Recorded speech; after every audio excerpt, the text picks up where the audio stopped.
జై గురుదత్త శ్రీ గురుదత్త. మన సాహిత్య లోకంలో ఒక అద్భుతమైన శ్లోకం ఉంటుందండి. అది చాలా అద్భుతమైన శ్లోకమనే చెప్పుకోవాలి.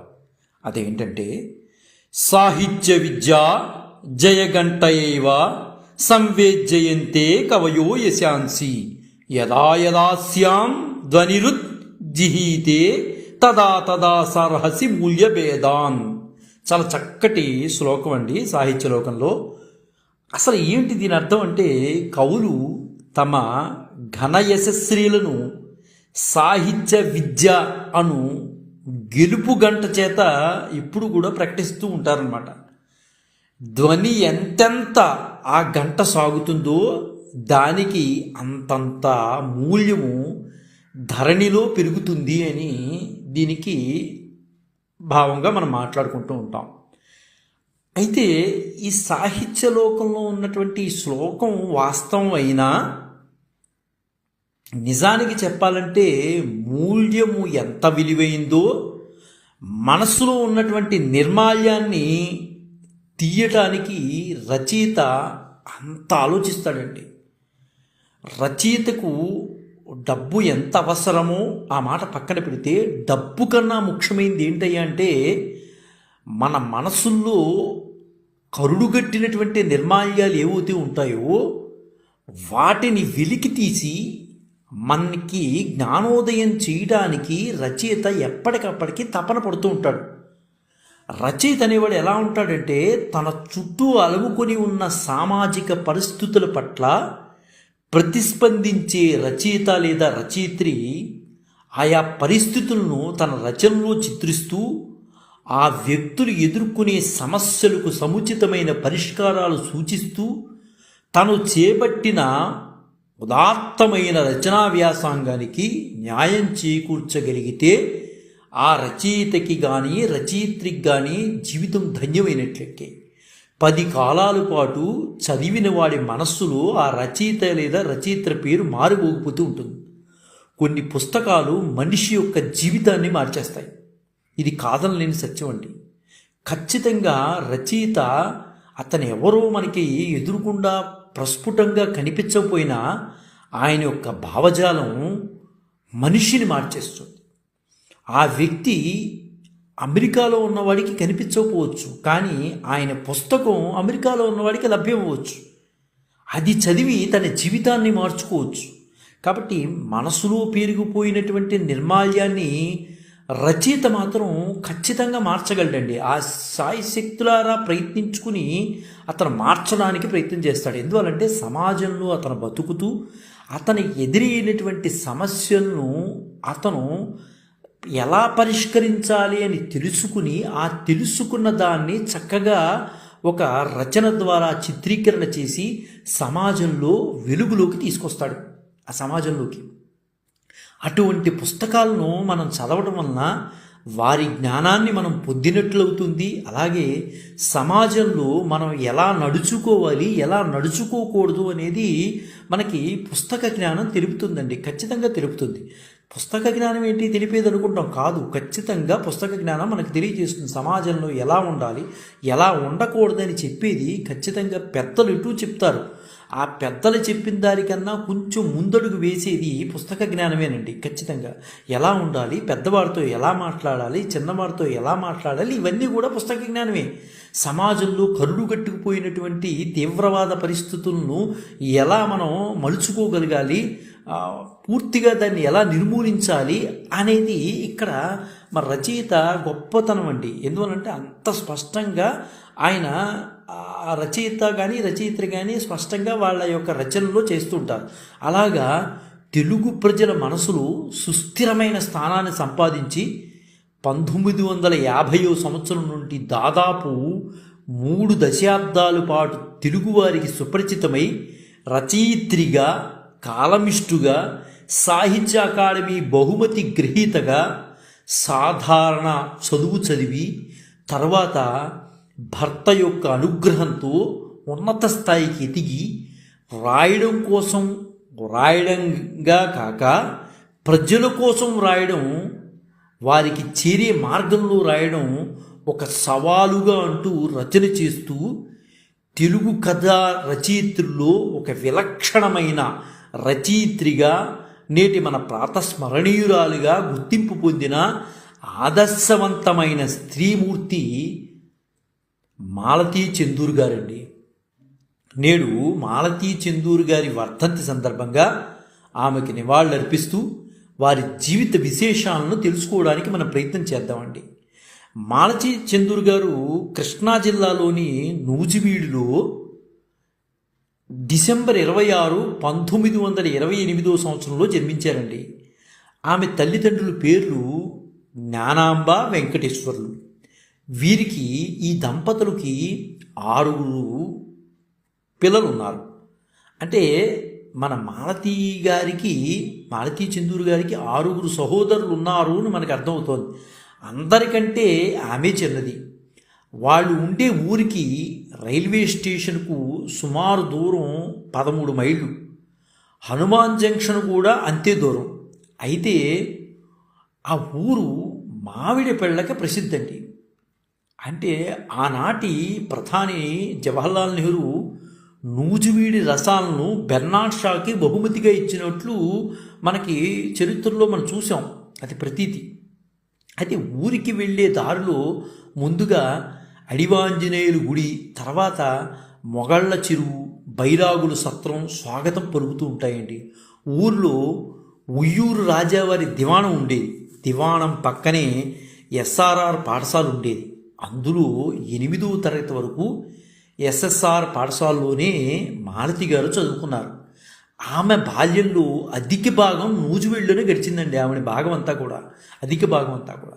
ఆ ఊర్లో 8వ తరగతి పూర్తిగా కానీ చదువుకోవడానికి ఏలూరు వెళ్ళిపోయారు.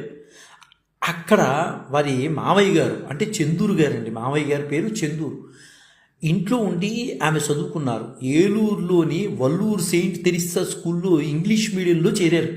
అప్పుడు చెందూరు గారి ద్వారా డి కామేశ్వరి, ఆనందరామం, అరవిందాచారి, సక్కుబాయి వంటి వారితో గొప్ప వ్యక్తులతో పరిచయం ఏర్పడింది. ఏలూరులో వారు ఉన్న ఇంటికి దగ్గరగా కథావీధి అనే సాహిత్య పత్రిక ఉండేది. అక్కడికి చాలా గొప్ప గొప్ప వ్యక్తులు వచ్చేవారండి. శ్రీశ్రీ గారు వచ్చేవారు, విశ్వనాథ సత్యనారాయణ గారు వచ్చేవారు, కృష్ణశాస్త్రి గారు వచ్చేవారు, నండూరు సుబ్బారావు గారు వచ్చేవారు, వెంకటాచలం గారు వచ్చేవారు, కావలి లక్ష్మీనరసింహం గారు వచ్చేవారు, మొదలైన వారు చాలామంది అక్కడికి వచ్చేవారు. అక్కడ ఉన్నటువంటి కథావీధికి వచ్చి వెళుతూ ఉండేవారు. అప్పుడే వీరందరినీ మాలతి గారు చిన్న వయసులోనే చూడటం జరిగింది. 1947లో ఆమె చెందూరు గారి జీటీ ఎక్స్ప్రెస్ ఎక్కి చెందూరు గారితో మద్రాసు చేరుకున్నారు. మద్రాస్ సెంట్రల్లో దిగి ఒంటెద్దు బండెక్కి జార్జ్ టౌన్లో అద్దె ఇంటికి చేరుకున్నారు. 1947 చివరిలో అనుకుంటా ఆమె చెందూరు గారితో వివాహ సంబంధంతో ఒకటయ్యారు. అంటే మేనమావ గారినే ఆమె వివాహం చేసుకున్నారు. ఒక వ్యక్తికి జీవితంలో ప్లస్ మైనస్ ఉంటాయి.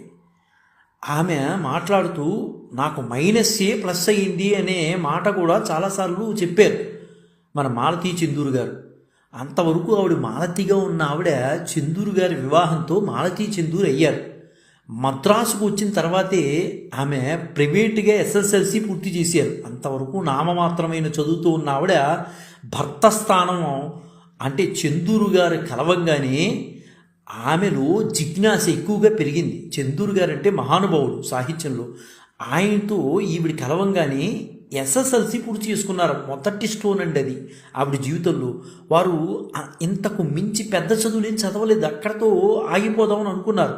కానీ 1949లో వారి రచనా వ్యాసంగం ప్రారంభమైంది. ఎందువల్లంటే చెందూరు గారిలో ఆ సాహిత్య గుళికలు ఏవైతే ఉన్నాయో ఆవిడలో కూడా వచ్చినాయి. 1949లో వారి రచనా వ్యాసంగం ప్రారంభమైంది. అప్పట్లో రేడియోలో ఆమె రచనలు చదివి వినిపించేవారు. ఆ రోజుల్లో ఎగ్మోర్లో ఉన్న రేడియో స్టేషన్కి వెళితే ఒక సాహితీ సభకు వెళ్ళినట్టు ఉండేది. అంత అద్భుతంగా ఉండేది. అక్కడే ఆచంట జానకిరామ్ గారు, బుచ్చిబాబు గారు, జనమంచి రామకృష్ణ గారు, పివి రాజమన్నారు గారు, మునిమాణిక్యం గారు, నరసింహారావు వంటి వారి దగ్గర గమనించే అవకాశం కలిగేది అనమాట. అంటే వాళ్ళని గమనించే అవకాశాలు కలిగేది. అంత మహానుభావులు వచ్చేవారు అక్కడికి. 1952 నుంచి రచనా వ్యాసంగంలో తీరిక లేకుండా గడిపారు మాలతీ చందూర్ గారు. 1948 నుండి 64 వరకు పురసవాక్కంలో అద్దింట్లో ఉండేవారు. పురసవాక్కంలో ఆమె అద్దింట్లోనే గడిపారు. దాదాపు 48 నుంచి 64 వరకు కూడా అద్దింట్లోనే ఉన్నారు. ఆ తర్వాత ఇప్పుడు ఆమె ఉన్నటువంటి ప్రస్తుత ఇంట్లోకి వారు మారారన్నమాట. అప్పటి నుంచి అక్కడే ఉంటున్నారు మద్రాసులో. వారికి చాలామంది స్నేహితులు ఉన్నారండి. మహానుభావురాలకి చాలామంది స్నేహితులు ఉన్నారు. అయితే ఆవిడ సాహిత్య వ్యాసంగం ఎలా ఉండేదంటే నిరంతరంగా కొనసాగేది. ఆంధ్రప్రభ సచిత్ర వారపత్రికల్లో 1952 నుండి ఆడవారి కోసం ప్రమదావనం అనే శీర్షికను 5 దశాబ్దాలకు పైగా నిర్వహించారు ఆమె. ఎంత గొప్ప విశేషం అండి! ఒక శీర్షికను 5 దశాబ్దాలకు పైగా నిర్వహించడం అంటే అది సామాన్యమైన విషయం అయితే కాదు. ఈ శీర్షికలో ఆమె ఎంత చక్కగా చెప్పేవారంటే ఆడవారి కోసం అని వంటలు వార్పులు చెప్పేది. అదే కాకుండా ఇంగ్లీష్ నవలను పరిచయం చేయడం, విదేశాల్లో తిరిగి వచ్చిన వారి చేత వారి అనుభవాలు రాయించడం మొదలైనవి చేస్తూ ఉండేది ఆవిడ. ఆడవారికి ఒక సలహాదారుగా ఉండేది ఆ రోజుల్లో ఆవిడ. అంటే ఆంధ్రప్రభ పత్రిక కొనుక్కున్నారంటే కేవలం ఆడవారు దాని గురించే కొనుక్కునేవారు. మిగతా రాజకీయాలన్నీ పక్కన పెడదాం, ఆవిడ మాలతీ చందూర్ గారి ఆర్టికల్ ఉందా లేదా అని చూసుకునేవారు. అలా 5 దశాబ్దాల పాటు నిర్విఘ్నంగా వెళ్ళిపోయింది. అయితే మాలతి గారు ప్రచురించిన వంట పుస్తకాలు కొత్తగా పెళ్ళైన అమ్మాయిలకి బాగా ఉపయోగకరంగా ఉండేదండి. తెలుగు శాకాహార వంటలు గురించి, వంటలు, పిండి వంటలు అని మాలతీ చందూర్ గారు రాసిన పుస్తకం తెలుగునాట ఒక సంచలనమే సృష్టించింది. అంటే ఒక 18, 19, 20 వయసులో ఉన్నటువంటి ఆడపిల్లకి పెళ్ళి అయిన తర్వాత అత్తగారింటికి వెళ్ళి వంట వార్పు చేయలేక ఈ పుస్తకాలతో తంటాలు పడుతూ కష్టాలు పడుతూ నేర్చుకుని ఆ వంటలు అమోఘంగా చేసేవారు ఆడపిల్లలు. కాబట్టి ప్రధాన కారకురాలు ఎవరు అంటే మాలతీ చందూర్ గారే. ఎందువలంటే అంత అద్భుతంగా వంటలు, పిండి వంటలు అంటూ ఒక పుస్తకాన్ని రాసి ఆడపిల్లలకి ఎంత ఇబ్బంది లేనటువంటి పరిస్థితుల్లో ఆవిడ కల్పించారంటే, వీళ్ళు కల్పించారంటే నిజంగా మహానుభావురాలండి ఆవిడ. ఇది లేని ఇల్లు అంటే వంటలు, పిండి వంటలు లేని, పుస్తకం లేని ఇల్లు, చదవని ఇల్లాలు లేరంటే అశక్తి కాదండి. అంత అద్భుతంగా పండించారు ఆ రోజుల్లో ఆవిడ. ఆ రోజులేంటి, ఇప్పుడు ఆ పుస్తకాన్ని చూసినా ఇంత అద్భుతంగా చేయొచ్చా వంటని, పిండి వంటల్ని ఇలా కూడా చేయొచ్చా అనేది ఆవిడ చేసి చూపించారు అక్కడ. పెళ్ళిళ్ళలో సారిలో కూడా ఈ పుస్తకం స్థానం సంపాదించుకుందంటే ఆ పుస్తకం ఎంత క్రేజ్ సృష్టించిందో అర్థం చేసుకోవచ్చండి. సారీలో పెట్టేటప్పుడు ఈ పుస్తకం పెట్టి పంపించేవారు. అంటే ఆ ఆడపిల్ల నేర్చుకోవాలనే ఉద్దేశంతో పంపించేవారు. అంటే దీన్ని బట్టి ఆ పుస్తకం యొక్క క్రేజ్ ఏంటో మీకు అర్థమవుతుంది. అప్పటికి ఈ పుస్తకం 30 సార్లు పునర్ముద్రణ గావించిందంటే ఆ స్థాయిలో తెలుగు రచనలో పునర్ముద్రితలైన ఏమైనా ఉన్నాయా అంటే అవి పరికించి చూస్తే పెద్దలైనటువంటి విశ్వనాథ సత్యనారాయణ గారి 1000 పడగలు మాత్రమే కనపడుతుందండి. అన్నిసార్లు పునర్ముద్రితమైనటువంటి పుస్తకాలు చూస్తే ఆయన రాసిన, మహానుభావుడు రాసినటువంటి 1000 పడగల గ్రంథం అది పునర్ముద్రితాలు చాలాసార్లు అయింది. అలాగే తర్వాత స్థానంలో ఎవరున్నారు అంటే మాలతీ చందూర్ గారు రాసినటువంటి జవాబులు, ఆడవారితో పాటు మగవారు కూడా చదివేవారు. జవాబులు అనే పుస్తకం విపరీతంగా ముద్రితమైంది. ఆ స్థానంలో ఆవిడే ఉంటారు. విశ్వనాథ సత్యనారాయణ గారి తర్వాత పుస్తకం అన్నిసార్లు పునర్ముద్రితమైంది ఈవిడిదేనండి. ఆడవారిలో చెప్పుకోవాలంటే ఈవిడేనే మనం చెప్పుకోవచ్చు. మాలతీ చందూర్ గారు జవాబులు శీర్షిక పేజీలను వార్తాపత్రిక నుండి చించి పోగు చేసి పుస్తకాలుగా చేసి అపురూపంగా భద్రపరుచుకునేవారు. అప్పట్లో 52 సంవత్సరాలు ఆగకుండా పాఠకలోకానికి తన ప్రమదావనం అనే శీర్షికతో అలరించిన ఘనత మరి ఏ రాష్ట్రంలోనూ, ఏ భాషలోనూ ఎవ్వరూ సాధించలేనిది మాలతీ చందూర్ గారి కుటుంబానికి సన్నిహితులైన ప్రముఖ కాలమిస్టు నటులు గొల్లపూడి మారుతీరావు గారు వారి జ్ఞాపకాల్లో ఉటంకిచ్చారండి ఈ మాటని. ప్రమదావనం శీర్షిక గిన్నీస్ బుక్ ఆఫ్ వరల్డ్ రికార్డులో స్థానం సంపాదించుకుంది కూడా. అంటే నాకు తెలుసుండి ఏ స్త్రీ కూడా ఆవిడిలాగా ప్రయత్నం చేయడానికి ముందుకు రాలేకపోయారు. ఈ ప్రమదావనం అనే శీర్షిక ఏదో 1-2 రోజులు చేసేసి అలిసిపోయి వదిలేస్తారు. అలా కాకుండా ఆవిడ నిరంతరంగా 52 సంవత్సరాలు ఆగకుండా చేశారంటే ఆవిడ కృషి ఏంటి అనేది మనకు తెలుస్తోంది. ఇది ఇవాళ 1 రోజు 2 రోజులు మాట్లాడేసి వదిలేసేది కాదండి. నిరంతరప్రాయంగా చేస్తున్నారంటే వాళ్ళ యొక్క కృషిని మనం మెచ్చుకోవాలి. గిన్నిస్ బుక్ ఆఫ్ వరల్డ్ రికార్డులో కూడా స్థానం సంపాదించుకుంది. స్వాతి వారపత్రికలో నన్ను అడగండి అని కాలం కూడా చాలా కాలం నిర్వహించారు ఆమె. అంటే మాలతీ చందూర్ గారి కాలమ్స్ అన్నిట్లో వచ్చేవండి. భారతదేశం స్వాతంత్రంలో బ్రిటిష్ పార్లమెంట్లో కూడా ఉద్యమంలో దుగ్గిరాల గోపాలకృష్ణయ్య గారి ఆధ్వర్యంలో చీరాల పేరాల ఉద్యమం, ఆ చీరాల పేరాల ఉద్యమ నేపథ్యంలో 1990 దశకంలో ఆమె వ్రాసిన హృదయనేత్రి నవలకు ప్రతిష్టాత్మక భారతీయ భాషా పరిషత్ అంటే కలకత్తా వారిదండి అవార్డు దక్కింది. కేంద్ర సాహిత్య అకాడమీ అవార్డు కూడా ఈ నవలకే లభించింది. ఆమె రాసినటువంటి అద్భుతమైన నవలండి. అంటే ఆనాడు ఉన్నటువంటి సామాజిక పరిస్థితులను ఉటంకిస్తూ హృదయనేత్రి నవలను ఆవిడ రాశారు. దీనికి సాహిత్య అకాడమీ కూడా అవార్డునిచ్చింది. ఇదే నవలను ఇదయ విలిల్గల్ అనే పేరుతో శాంతాదత్త తమిళ్లోకి అనువదించారండి. అంటే ఎంత గొప్ప విశేషం చూడండి. ఆమె రచనలోని మరికొన్ని విషయాలు చూస్తే వంటలు, పిండి వంటలు, అందాలు, అలంకారాలు, మహిళలకు మధుర జీవనము, జవాబులు జవాబులు, జవాబులు జవాబులు, అదేవిధంగా జాబులు జవాబులు, ఇలాగా ప్రశ్నలకు జవాబులు వారు రాసిన ముద్రితాలు ఎన్నో ఉన్నాయండి. తెలుగులో 25 దాకా మహిళా ప్రధాన నవలలు రాయటమే కాక 300కు పైగా ఆంగ్ల రచనలను తెలుగులోకి అనువదించారు. మాలతీ చందూర్ గారు చాలా గొప్ప సాహితీవేత్త అండి. ఆమె సాధారణమైన స్త్రీలాగా ఉన్న ఆమె జ్ఞానం అసాధారణం. ఆమె అనువాదాలు జేన్ ఆస్టిన్ నుండి సమకాలీన అరుంధతి రాయ్ల రచన వరకు కూడా ఉంటాయండి. అవి పాత కెరటాల శీర్షికన స్వాతి మాసపత్రికలో ప్రచురించారు. నవలా రచయిత్రిగా మహిళా వృత్తాలపై కాలమిస్టుగా అనేక పురస్కారాలు అందుకున్నారండి మహానుభావురాలు ఈవిడ. 70వ దశకంలో కేంద్ర సెన్సార్ బోర్డు సభ్యురాలుగా కూడా పనిచేసి ఈమె తాను చూసే తమిళ సినిమాలను అర్థం చేసుకోవడానికి తమిళ భాష నేర్చుకున్నారంటే ఆమె యొక్క శ్రద్ధ, ఆసక్తి ఏ పాటితో మనకు అర్థమవుతుంది.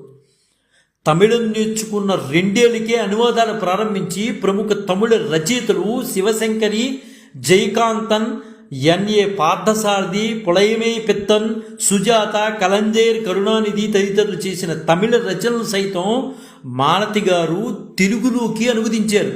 అంటే తమిళ భాష నేర్చుకుని అందులో ఉన్నదాన్ని తెలుగులోకి అనువదించారంటే మహానుభావురాలు ఎంత కష్టపడ్డారనేది మనకు అర్థమవుతుంది. కేవలం 2 సంవత్సరాల్లో నిరంతర కృషి చేసి తమిళ భాషను పూర్తిగా నేర్చుకున్నారు. దాదాపు 11 ఏళ్ల పాటు సెన్సార్ బోర్డు సభ్యురాలుగా కూడా ఈమె పనిచేశారు. ఆమె నవళ్ళు కానీ ఆమె చదువుకుంది కేవలం 10వ తరగతికి మాత్రమే. కానీ ఆమె జ్ఞానం పిహెచ్డి కూడా అందనటువంటి జ్ఞానం ఆవిడికి భగవంతుడు ఇచ్చాడు. అయితే ఆమె నవళ్ళు అద్భుతమైందండి. అది శతాబ్దిలో సూర్యుడు అనేది ఒక అద్భుతమైన నవలు. ఆమె ఆ నవల్ని ఎంత చక్కగా చిత్రీకరించారంటే వితంతువులపై, ముఖ్యంగా బాల వితంతువులపై జరిగే హింసను గురించి రాశారు. ఎంత అద్భుతంగా ఉంటుందంటే ఆ నవల అంత అద్భుతంగా ఉంటుంది. వితంతు కోరికలను, అవసరాలను అణిచివేయటం, ఆమె తినే తిండిని సహితం ఇతర వస్తువుల వాడకాన్ని అంటే తల నూనెతో సహా తగ్గించి వేయటం, ఆమె ఇంట్లో చేయాల్సిన శ్రమను విపరీతంగా పెంచడం, ఈ క్రమాన్ని శతాబ్ది సూర్యుడిలో మాలతీ చందూర్ గారు చాలా స్పష్టంగా రాశారండి. అంటే వితంతువు ఎంత బాధపడుతుంది మనసులో అనేది నిజంగా పుస్తకం చదివిన వాడికి వితంతువులను బాధ పెట్టడం తప్పు అనేది తెలిసే విధంగా ఆమె అంత చక్కగా ఉటంకించారండి. ప్రతి విషయాన్ని కూడా అందులో అంత చక్కగా చెప్పారు, ఏ విషయమైనా సరే. అయితే మాలతీ చందూర్ గారు ఈ శతాబ్ది సూర్యుల్లో ప్రతి విషయాన్ని కూడా చాలా స్పష్టంగా చెప్పారు. వితంతు ఒక ఇంట్లో కాదు, అనేక ఇళ్లలో పనిచేయడానికి తయారైన ఒక యంత్రము అని కూడా మాట అన్నారు. బంధువుల ఇళ్లలో ఎక్కడ పని ఉంటే అక్కడ ప్రత్యక్షం కావాలి. ఆమె జీవితం అలాంటిది. పైసా ఇవ్వకుండా వెట్టి చాకిరీ చేయడానికి పుట్టిన అభాగ్యురాలు వాళ్ళు. అలా తయారు చేశారు సమాజం అని చెప్పేసి ఎంతో బాధపడ్డారు. అందులో ఆమె కుటుంబ సభ్యులే వాళ్లపై లైంగిక హింసకి కారకలవుతున్నారు. కుటుంబం లోపలే, కుటుంబ అండలోనే ఉన్నట్లు కనిపించే నిస్సహాయులు, నిరాశ్రయులు అయిన బాల వితంతువులు హింసాపూరిత జీవితాల్ని శతాబ్ది సూర్యుల్లో మాలతీ చందూరు గారు కుటుంబ మాయాతెరలు తీసి సమాజంలోని వింత పోకడను ఎండగట్టారంటంలో ఏమాత్రం అతిశయోక్తి లేదండి. శతాబ్ది సూర్యుడు చదివితే బాల వితంతువుల యొక్క కష్టాలు అనేది ఏంటనేది స్పష్టంగా మన కళ్ళ ముందు అలా గోచరిస్తాయి. అంత అద్భుతమైన సృష్టి చేశారు శతాబ్ది సూర్యుల్లో మాలతీ చందూరు గారు. అదేవిధంగా భూమిపుత్రి అనే ఒక నవల రాశారు. ఆ నవల్లో కూడా దుర్గ పాత్ర ఎంత అద్భుతంగా సృష్టించారంటే, దుర్గ పాత్ర అంటే ఒక స్త్రీ ఎంత శక్తివంతురాలు అని చెప్పడానికి భూమిపుత్రులు దుర్గ పాత్రను సృష్టించి స్త్రీల యొక్క సామర్థ్యాన్ని తెలిపారు. మంచితనంతో, వివేకంతో, పొదుపుతో, మానవత్వంతో, సంసార భావాన్ని సులువుగా ఆనందంతో ఆడుతూ పాడుతూ సృజనాత్మకంగా మోస్తుంది ఆ స్త్రీ పాత్ర దుర్గ పాత్ర. దుర్గ లాంటి స్త్రీలు బీదవారిలో లక్షల సంఖ్యలో ఉంటారు. రకరకాల కారణాల వల్ల ఒంటరిగా కుటుంబాల భారం నిర్వహిస్తున్న స్త్రీల సంఖ్య మన దేశంలో తక్కువ కాదు. వాళ్ళ శక్తి సామర్థ్యాలు, సహన శక్తి, చొరవ తలుచుకుంటే ఆశ్చర్యం ఇస్తుంది నిజంగా. అలాంటి పాత్రలను ఆమె భూమిపుత్రి అనే నవలలో సృష్టించి అద్భుతమైన సృష్టి చేశారు మాలతీ చందూరు గారు. అందుకనేనండి మాలతీ చందూరు గారి నవలను ఖచ్చితంగా స్త్రీమూర్తులు చదవాలి. స్త్రీమూర్తులే కదండి, అందరూ చదవాలి. ముఖ్యంగా స్త్రీమూర్తులు చదవాలి. ఎందువల్లంటే జ్ఞానం అంత అద్భుతంగా పండించారు జ్ఞానాన్ని. అది చదివి తీరాల్సిందే. ఆమె నవలన్నిటిలోనూ దాదాపు స్త్రీలు ఉద్యోగం చేసేవాళ్ళే ఉంటారు, లేదా ఏదో ఒక చిన్న పని చేస్తూ కుటుంబాన్ని ఆదుకునేవారే ఉంటారు. అంటే స్త్రీ ఏదైనా చేయగలదు, శక్తి స్వరూపిణి స్త్రీ అనేది చక్కగా మాలతీ చందూరు గారు చూపించారు. 20వ శతాబ్దంలో విద్య వల్ల సంపాదనలోకి వచ్చి దాన్ని తాలూకు వెలుగునీడల్ని, బరువు బాధ్యతని అనుభవించే స్త్రీలే నిజానికి మాలతీ చందూరు గారి కథానాయకులుగా మనం చెప్పుకోవచ్చు. ఆమె సృష్టించే పాత్రలన్నీ కూడా ఇలాగే ఉంటాయి, చాలా అద్భుతంగా ఉంటాయి. కేవలం గృహిణీలుగా ఉంటూ భర్త కాస్త మంచిగా చూస్తే చాలనుకునే స్త్రీ పాత్రలు అయితే కావు అవి. అందం, అహంభావం, ప్రేమ తప్ప మరో సమస్యలు లేని కాల్పనిక పాత్రలు కావు. అనేక సంక్లిష్టాలతో, తత్వాలతో నిండిన పాత్రలను ఆవిడ అద్భుతంగా పండించేవారు. ఆమె వ్రాసిన ఉదయనేత్రి నవలకు 1990లో ఆంధ్రప్రదేశ్ సాహిత్య అకాడమీ బహుమతి లభించింది. 92లో కేంద్ర సాహిత్య అకాడమీ బహుమతి వచ్చాయి. Bharatiya Bhasha Sahitya Parishad award, Rajyalakshmi foundation award, Telugu Vishwavidyalayam award, Loknayak foundation award వంటివి ఎన్నో సాహిత్య కృషికి గుర్తింపులుగా మిగిలిపోయాయి ఆవిడికి. శ్రీ పద్మావతి మహిళా విశ్వవిద్యాలయం గౌరవ డాక్టరేట్ ఇచ్చింది. ఆమె చదువుకున్నది SSLC.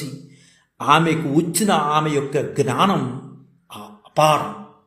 ఆ జ్ఞానానికి శ్రీ పద్మావతి మహిళా విశ్వవిద్యాలయం వారు గుర్తించి ఆ మహానుభావురాలకి గౌరవ డాక్టరేట్ ప్రదానం చేశారు. కళాప్రపూర్ణ బిరుదునిచ్చారు. నిజంగా ఆ బిరుదుకు ఖచ్చితంగా సార్థకురాలండి ఆవిడ. ఆమె నవలలు చదువుతుంటే ఎంత ఇన్స్పిరేషన్గా ఉంటాయంటే, అందుకనే నేటి తరం అటువంటి మహానుభావురాలు రాసినటువంటి నవలలు చదవాలి. అలాంటి మహానుభావురాలు ఉంది అని తెలుసుకోవాలంటే గొప్పవారు చెప్పేటటువంటి మాటలు వినాలి. అలా విన్నప్పుడే మనం తెలుసుకోగలుగుతాం, తెలుసుకుని చదవగలుగుతాం. అదేమి కాకుండా సెలవులు పట్టుకు తిరుగుతూ ఉంటే అవ్వదు, జ్ఞానం రాదు. అదేవిధంగా ఒక అద్భుతమైన నవల రాశారండి. ఇది అందరూ తెలుసుకోవాల్సిన విషయం. ఏది గమ్యం, ఏది మార్గం. ఈ నవల చాలా అద్భుతంగా ఉంటుందండి. బహుశా ఈ నవల నాకు తెలుసుండి 1972 నాటిదని మనం మాట్లాడుకోవచ్చు. అయితే దాదాపు 138 పేజీలు ఉందనుకుంటా. బహుశా ప్రేమించి పెళ్ళాడిన అంటే ఆనాటి పరిస్థితులు చెప్తూ రాసుకుంటూ వచ్చారు. ప్రేమించి పెళ్ళాడిన క్రిస్టియన్, హిందూ, బ్రాహ్మణ కుటుంబాలకు చెందిన మేరీ విశ్వనాథం జీవిత పరిణామాల ఈ నవలకు ఒక వస్తువుగా తీసుకున్నారు ఆమె. అంటే మేరీ విశ్వనాథం ఇద్దరు, ఒకళ్ళేమో క్రిస్టియన్, ఒకళ్ళేమో బ్రాహ్మణుడు. ఇద్దరికి కులానికి వేరే వేరే ఒక మతాలకు సంబంధించి ఆ విషయాలను వస్తువుగా తీసుకుని వెళ్ళారు. ఎంత ధైర్యం అండి ఇలాంటివి రాయటం అంటే! ఇప్పుడు కాదు, 1972లో రాశారు. అంటే దాదాపు ఒక 50 ఏళ్ల క్రితం రాసినటువంటి నవలా వస్తువు ఇది. హిందూ బ్రాహ్మణ యువకుడిని పెళ్లాడిందని అమ్మాయి కుటుంబీకులు, అంటే క్రిస్టియన్స్ వాళ్ళు క్రిస్టియన్ యువతని అదే బ్రాహ్మణులను పెళ్లాడిందని క్రిస్టియన్స్ దూరంగా పెట్టారు అమ్మాయిని. క్రిస్టియన్ యువతను పెళ్లాడిందనే అబ్బాయి కుటుంబకులు వాళ్ళని దూరంగా పెట్టారు. అంటే మొత్తానికి ఇటు క్రిస్టియన్స్కి ఇటు బ్రాహ్మిన్స్కి ఇద్దరికీ దూరం అయ్యారు ఆ దంపతులు. పరాయి వాళ్ళుగా చూస్తున్నప్పుడు కలిగేటటువంటి మానసిక సంఘర్షణలు, తిరిగి ఆ కుటుంబాల్లో మరీ ముఖ్యంగా మగవాడి కుటుంబంలో చోటు సంపాదించుకోవడానికి పడే తాపత్రయాలు, నెత్తికెత్తుకునే బాధ్యతలు, ఇవన్నీ కూడా ఈ నవల ఇతివృత్తంలో భాగం అయ్యాయండి. బ్రాహ్మణాధిక్యత, క్రిస్టియన్ కోడలి సంపాదన, వైద్య సేవలు పనికి వచ్చినట్లు ఆమె మతం పనికి రాకపోవటం, సహపంక్తి భోజనాలకు సిద్ధపడకపోవడం వంటి సూక్ష్మ అంశాల చిత్రణ కూడా ఈ నవల్లో అద్భుతంగా పండించారు. అంటే సున్నితమైన విషయాలను మాట్లాడటానికి ఎవరు ముందుకు రారు. అలా సున్నితమైన అంశాలను చక్కగా రూపుదిద్దుకుంటూ మనిషి యొక్క మనసుకు టచ్ చేస్తూ నిజమే కదా అని ఆలోచింపచేసేటటువంటి శక్తి ఉన్నటువంటి అద్భుతమైన రచయిత్రి మన మాలతీ చందూరు గారండి. విశ్వనాథానికి ఉన్న భర్త అన్న అధికార హోదా, ఉద్యోగ వ్యవహారాల్లో నిర్ణయాధికారాన్ని నిరోధించడం, తండ్రికి అన్ని అధికారాలు సంక్రమింపచేసి పితృస్వామ్య కుటుంబ పిల్లలపై తన హక్కును నిరాకరించడం, ఇవన్నీ కలిగించిన ఆందోళనలకు ఆత్మహత్య పరిష్కారం అనుకోవడంలో మేరీ జీవిత విషాదం ఉంటుంది. అది చివరకు విశ్వనాథం మరణం వరకు దారితీసి పిల్లలను అనాథలుగా మిగల్చడం, ఆ వస్తువు, ఆ కథా వస్తువు అక్కడితో ముగింపు పలుకుతుంది. అంటే ఒక బ్రాహ్మణుడు ఒక క్రిస్టియన్ను పెళ్లి చేసుకుంటే ఎలా ఉంటుంది అనే ఒక కథా వస్తువుగా తీసుకుని సమాజంలో ఈ పోకడలు ఎలా ఉంటాయని కళ్ళకు కట్టినట్టుగా ఏది మార్గం అనే దాని మీద ఎంత చక్కగా ఆవిడ చిత్రీకరించారు. ఏది గమ్యం, ఏది మార్గం అని. అది నిజంగా ఇలాంటి పుస్తకాలు, నవళ్ళు చదవాలండి. అలా చదివినప్పుడే మనకి ఏంటనేది తెలుస్తాయి. అయితే మన మాలతీ చందూరు గారు భర్త చందూరు గారు దర్శకత్వంలో ఎంతో ఎత్తుకు ఎదిగిన ఈమె భర్త చందూరు గారు వారి 94వ ఏట పరమపదించారండి. అక్కడితో ఈమె బాగా కృంగిపోయారు. వయసు వచ్చి శారీరక ధర్మం చేత మరణించిన భర్త లేని లోటే కదా స్త్రీకి. స్త్రీ విజయం వెనుక కూడా పురుషుడు ఉన్నారంటానికి ప్రత్యక్ష సాక్ష్యం చందూరు గారి. అందుకుని వయోధర్మం చేత చనిపోయిన ఆ స్త్రీ నా భర్త ఇంకా చిన్నవాడే అనుకుని ఎప్పుడు కూడా ఒక స్త్రీ తన భర్తని చిన్నవాడుగానే భావిస్తుంది. అలాంటి భర్త 94వ ఏట చనిపోతే ఆమె ఎంతో కుమిలిపోయారు. ఇంతటి తేజోవంతువైన మాలతి గారి జీవిత చరిత్రలో చందు గారు లేకుండా ఏమీ లేదనేది నిస్సందేహంగా. అందుకే వారి గురించి కొద్దిగా చందూరు గారు మృదు స్వభావి, ఎదుటివారితో జగడం అస్సలు ఇష్టపడిన వ్యక్తి. మాలతి గారిని కూడా సమస్యాత్మకమైన విషయాల జోలికి వెళ్ళేవారు కాదని చాలా వరకు కూడా మాలతి గారు రాయదలుచుకుని రాస్తే ఆ రచనలు సరిదిద్ది ఒక పద్ధతిలో కూర్చి ఆయనే స్టాంపులు అంటించి పోస్టు చేసేవారట. ఎంత గొప్ప విశేషం అండి! ఆమె రాసిన దాన్ని ఆయనే స్టాంపులు అంటించి తీసుకెళ్ళి పోస్టర్లో వేసేవారు. ఎన్ఆర్ చందు గారు గురించి మంచి కథకులు ఆయన గురించి మనం చెప్పాల్సిన విషయం లేదండి. మహానుభావుడు. జగతి పత్రిక సంపాదకులు కూడా ఆయనే. ఆయన వ్రాసిన వాటిల్లో వాళ్ళు నలుగురు, సీతతో సినిమాకి వంటి కథలు బాగా ప్రాచుర్యం పొందాయి. ఇంకా జగతి పత్రిక సంపాదకులైన ఆయన ఆ పత్రికల్లో వారు ప్రచురించినటువంటి సీతతో సినిమాకి, వాళ్ళు నలుగురు అనేది బాగా ప్రాచుర్యం పొందాయి. నిజంగా నెల తెలుగు సాహితీ ప్రపంచాన్ని పరిచయం చేసే పెద్ద మనిషి నిజంగా చెప్పాలంటే జగతి అండి. నిజానికి ఈ మాట చందూరు గారికే వర్తిస్తుంది. అంత గొప్పగా తెలుగు సాహిత్యాన్ని నెల పోషించేవారు. ఇవాళ రాసేసి వదిలేయటం కాదు, ప్రతి నెల ఆ జగతి పత్రికలు వచ్చేవి. ఆయన పత్రిక అంతే అలాగే ఉండేది. సాహిత్యానికి విలువిచ్చేవాడు. అంత అత్యంత ఉదారంగా గంభీరంగా జీవితంలో మంచి చెడులను సమతుల్యంగా బీరేజీ వేసే పెద్ద మనిషి ఎవరయ్యా అంటే చందూరు గారు. సాహిత్యానికి పెద్దపీట వేసినటువంటి మనిషి ఎవరయ్యా అంటే చందూరు గారు. ఆ జగతి పత్రిక ద్వారా ఎంత సాహిత్యాన్ని పంచాడండి ప్రపంచానికి మహానుభావుడు. సాహితీ ప్రపంచంలో ఎందరో ప్రముఖులు ఆయనతో ప్రాణస్నేహం చేసేవారు. ఎందువనంటే సాహిత్యానికి పెద్దపీట వేసేవాడు ఆ పత్రికలు, జగతి పత్రికలు. ఆ తర్వాత ఆయన సాహిత్య పిపాసులను కూడా ఎంతగానో కాపాడుకునేవాడు. చలం సరే విశ్వనాథ్ గారు అన్నట్లు ఒక మాట చెప్పారు విశ్వనాథ్ సత్యనారాయణ గారు, చెన్నైలో చందూరు దంపతుల సౌహార్దాన్ని చవిచూడని వారు అరుదుగా ఉంటారు అని చందూరు గారి గురించి తెలిపారు ఆయన. ఈ విషయాన్ని గొల్లపూడి మారుతిరావు గారు ఆయన ఒకసారి ఒక ఇంటర్వ్యూలో మాట్లాడారు ఈ విషయం. నిజానికి చెప్పాలంటే వారికి ఎన్నో పురస్కారాలండి మాలతీ చందూరు గారికి. నిజంగా ఈ పురస్కారాలు కాదు, భగవంతుడు భర్త అనే పురస్కారాన్ని, మంచి పురస్కారాన్ని ఇచ్చారు చందూరు గారు అనే పురస్కారాన్ని. ఇంకా ఆ పురస్కారం ముందు మిగతా ఈ పురస్కారాలన్నీ ఆవిడకి చిన్నవే. ఎందువలంటే ఒక భార్య కష్టాన్ని తెలుసుకున్నవాడు నిజమైన భర్త. అలాంటి భర్తను పొందినటువంటి మాలతీ చందూరు గారు నిజంగా అదృష్టవంతురాలు. నిజంగా చెప్పాలంటే అంటే భార్య యొక్క కష్టాన్ని గ్రహించినటువంటి వాడే అసలైన భర్త. అది నిజంగా చందూరు గారిలో ఉంది. ఎన్ని పురస్కారాలు మాలతీ చందూరు గారు వరించేయండి. అసలు కేంద్ర సాహిత్య అకాడమీ, రాష్ట్ర సాహిత్య అకాడమీ, అసలు ఆవిడికి ఇంకా అవార్డులకి రివార్డులకి కొదవ లేదండి, అలా వచ్చి పడిపోయేవి. అయితే ఇంకా గొప్ప విశేషాలు చెప్పుకోవాలంటే ఆమె తుది శ్వాస వరకు కూడా ఈ సాహితీ లోకాన్ని విడిచి వెళ్ళలేదండి, అలా చేస్తూ ఉండేవారు సాహిత్య వ్యాసంగాలు. ఎన్ని పురస్కారాలు లభించాయో. తెలుగు మహిళను పరోక్షంగా చదవడం వైపు దృష్టి మళ్లించేలా చేసినటువంటి ప్రతిభావంతురాలు ఎవరన్నా ఉన్నారు అంటే ముందు వరుసలో మన మాలతీ చందూరు గారేనండి. బహుభాషా కోవిదులండి ఆవిడ. నిజంగా చెప్పుకోవాలంటే ఇన్ని భాషల్లో, అన్ని భాషల్లో, అంటే కన్నడ భాషలోనూ, ఇటు తమిళ భాషలోనూ, తెలుగు భాషలోనూ, ఇటు ఇంగ్లీష్ భాషలోనూ కేవలం చదువుకుంది SSLC అయినా జ్ఞానం అపారం. ఆ అపారమైన జ్ఞానంతో ఆవిడ అనేక రకాలైన గౌరవప్రదమైన పురస్కారాలను పొందగలిగారు. తెలుగు భాషకు చివరి క్షణాల వరకు అహర్నిశలు సేవ చేసిన ప్రమిద ఎవరయ్యా అంటే మన మాలతీ చందూరు గారేనండి. అటువంటి మహానుభావురాలు 2013 ఆగస్టు 21, అంటే సరిగ్గా ఇదే రోజు, ఆ రోజు బుధవారం అయిందండి, సాయంత్రం 4:30 అప్పటికి ఆమె క్యాన్సర్ వ్యాధితో బాధపడుతున్నారండి. క్యాన్సర్ వ్యాధితో బాధపడుతున్నా రచనా వ్యాసంగాన్ని ఆపలా రాసుకుంటూనే వచ్చేవారు మహానుభావురాలు.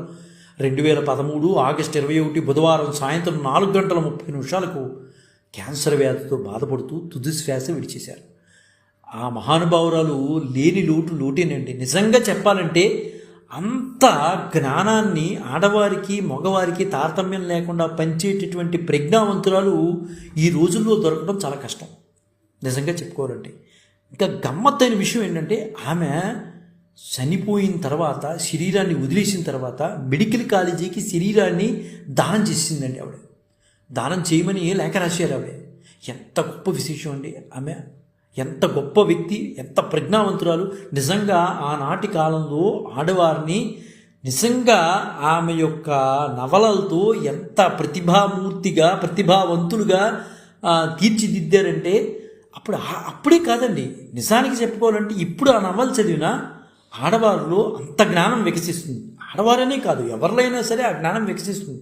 అంత అద్భుతమైన నవలా సృష్టి చేసి గొప్ప గొప్ప అవార్డులు పొంది ఈ సాహితీ లోకాన్ని వెళ్ళిపోయినటువంటి మాలతీ చందూరు గారికి మనస్ఫూర్తిగా నివాళులర్పిస్తూ జై గురుదత్త, శ్రీ గురుదత్త, శ్రీపాద శ్రీవల్లభ చరణదాసులు, మానికొండ రాజశేఖర శర్మ, రాజమహేంద్రవరం. స్వస్తి.